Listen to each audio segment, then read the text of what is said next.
আমাদের বাবা মারা যখন ছোটবেলায় আমরা পড়াশোনা শুরু করি, তখন তারা আমাদেরকে চেক করে না যে আমার প্রতিভাটা কোথায়।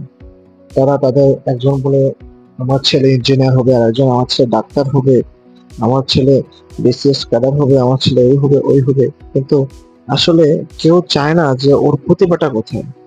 ইউরোপ কান্ট্রিতে কি হয়, একটা শিশু বাচ্চা যখন পড়াশোনা শুরু করবে তার আগে বাবা মা তাকে অনেকগুলো এলিমেন্টস দেয়, দিয়ে তারপর দেখে যে আসলে ও কোনটার প্রতি আগ্রহ বেশি।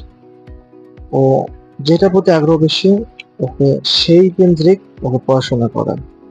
আর আমাদের দেশে পোলাপান জন্মের পর থেকে খেলনা হিসেবে একটা করে বন্দুক, একটা করে শটগান, হ্যাঁ, একটা করে রিভলভার, এগুলা কিনে দেয়। তা আমাদের পোলাপান কি সন্ত্রাসী হবে, নাকি বুদ্ধিমান হবে, নাকি মানুষের মতো মানুষ হবে, কোনটা হবে? আবার আরেকটা বিষয় দেখেন, বর্তমানে আমাদের যে সুশীল সমাজ যারা আছে, তারা তাদের বাচ্চাদেরকে ছোটবেলা থেকে বিভিন্ন ইংলিশ মিডিয়াম স্কুল, হ্যাঁ, বিভিন্ন বড় বড় প্রাইভেট বিভিন্ন সেক্টরে পড়াশোনা করায়। কিন্তু আবার একই সময়ে গ্রাম কেন্দ্রিক যে মানুষগুলো আছে যারা কৃষিকাজ করে, হ্যাঁ, ব্যবসা বাণিজ্য করে টুকটাক ছোটখাটো, তাদের বাচ্চাদের কি করে কি একটা মাদ্রাসায় দেয়।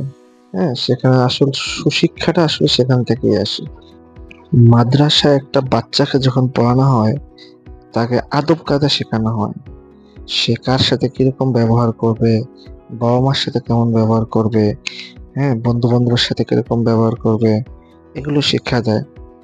কিন্তু ওই যে যেই বাচ্চাটা বিভিন্ন ইংলিশ মিডিয়াম স্কুলে পড়লো, তার কি হয়?